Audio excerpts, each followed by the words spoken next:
eFootball 2024-এ eFootball 2024 আপনারা সবাই Messi পেয়েছেন, ফ্রি মেসি, যেটা এই যে এখানে আছে, এই যে ফ্রি মেসিটা।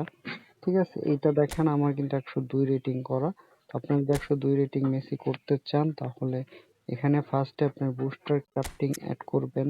বুস্টার ক্রাফটিং এ গিয়ে এইখানে অ্যাড অপশন আসবে, আমার এখানে ওভাররাইট অপশন আছে, আপনাদের অ্যাড অপশন আসবে। অ্যাডে গিয়ে স্ট্রাইকার ইনস্টিংক্ট একটা অপশন আছে, আপনার বুস্টার, ওই বুস্টারটা শুধু অ্যাড করবেন তাহলেই হবে। এটা করতে আপনার বুস্টার কার্ড যেটা আছে ওইটা 100টা লাগবে।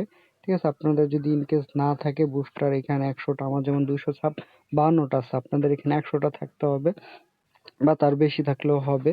যদি আপনাদের কাছে না থাকে সেই ক্ষেত্রে আপনারা পোটিও কার্ড যে আছে আপনাদের যদি থাকে 4 স্টার বা 5 স্টার যদি থেকে থাকে, ওই কার্ডগুলা রিলিজ দিলে অথবা অন্যান্য অনেক প্লেয়ার আছে যেগুলা আপনারা পেয়েছেন, যেমন স্ট্যান্ডার্ড প্লেয়ার বাদে, ওইগুলা বাদে যা আছে ওইগুলা থেকে আপনারা এগুলা কালেক্ট করতে পারবেন। আর এখানে স্ট্রাইকার ইনস্টিংক্ট অ্যাড করবেন। আর এর সাথে আপনাদের একটা ট্রেনিং আছে, মেসির ভিন্ন ট্রেনিং। প্রোগ্রেশনে গিয়ে আপনি দেখাচ্ছি, এই যে এই প্রোগ্রেশন পয়েন্টটা ঠিক এইভাবে সাজাবেন, তাহলে আপনাদের মেসি 102 রেটিং হয়ে যাবে। ধন্যবাদ।